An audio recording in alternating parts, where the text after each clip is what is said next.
What about the required length of the beard? Because there are many people with different lengths, and it's rather confusing when you look outside and you think, oh, what should I be doing?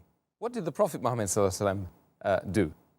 As far as the length of the beard is concerned, the scholars are divided. They have different opinions. And as for what is the length of the beard, there are two opinions. One group of scholars say that because the hadith of Sahih Bukhari, volume number 7, book of dress, hadith number 5892 says, the Prophet said, do the opposite of what the pagans do. Keep the beard and trim your mustaches. So because the commandment is keep the beard, that means they say that it should be kept. That's it. And the second hadith of Sahih Bukhari, volume number 7, book of dress, hadith number 5893 says that cut your mustaches short and grow the beard. So the first group of scholars say grow the beard means keep on growing. You should not touch it. Keep the beard means let it be. Therefore, you should not at all, neither trim the beard, nothing at all. You should let it grow as much as possible. This is their view. But if you read, there is not a single Sahih hadith which speaks about the length of the beard of the Prophet. Not a single Sahih hadith. There is not a single Sahih hadith. But according to Sheikh Utaymi, he says that we understand when the hadith says that keep the beard or grow the beard, it means you should leave it, you should not touch it, and let the length be as much as possible. And if someone shaves it, it is haram, and someone trims it to the size of a fist, that is the other view, then it is makruh. So this one group of scholars said let it grow as much as possible. The other group of scholars, what they say, that the length of the beard should be one fist. As I mentioned earlier, there is no Sahih hadith which speaks about the length of the beard of the Prophet. There is a hadith which is a Zaif hadith or a Mawdu hadith. We say that the beard of the Prophet, it touched the chest, but that's a Zaif or a Mawdu hadith according to Shaykh Nasruddin Albani. There is a hadith mentioned in Sahih Muslim, volume number 4, hadith number 5789, where Jabir bin Samura, he says, may Allah be pleased with him, that the Prophet had a thick beard. So there are many Sahih hadith which say the Prophet had a thick beard, but doesn't mention the length of the beard. But this group of scholars, they say that since the length of the beard is not mentioned, what we have to do is we have to look at how the Sahabas kept the beard.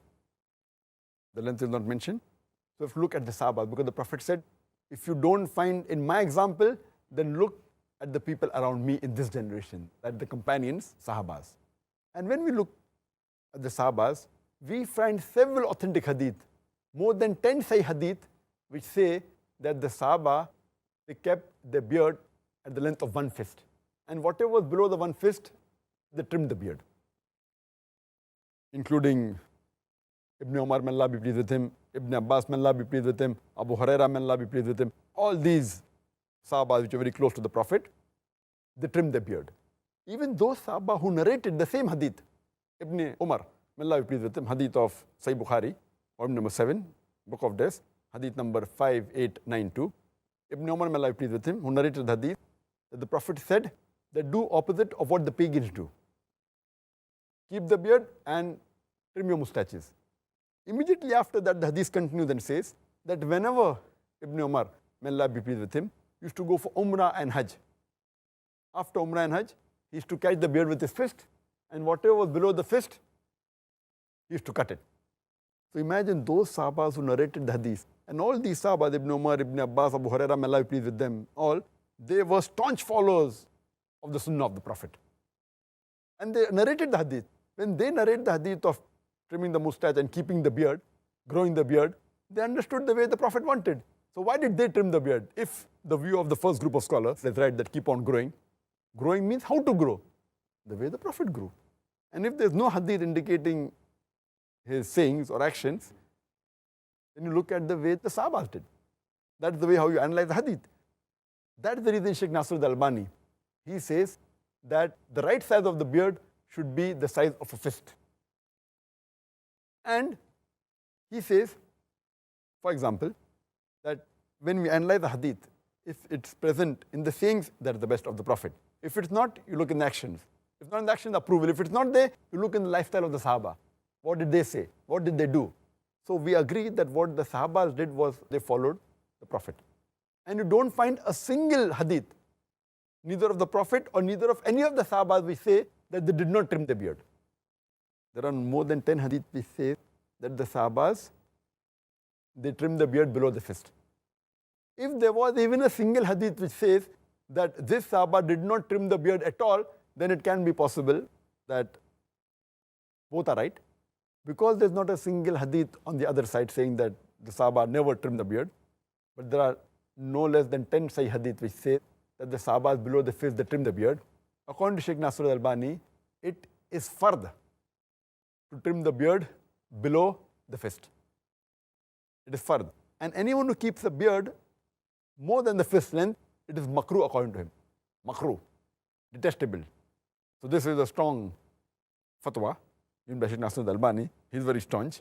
And I personally agree with his view because there is evidence in the lifestyle of the Sahaba. And he further says in his book, and he writes that why it should be the length of one fist. He said, besides the Sahabas, many examples we find who kept one fist and cut below one fist the beard. He gives the examples of many Salafis Salihin who had the beard the size of a fist and they trimmed the beard below the fist. Like, for example, An-Nakhil. We have examples of Imam Malik, Imam Ahmad ibn Hanbal.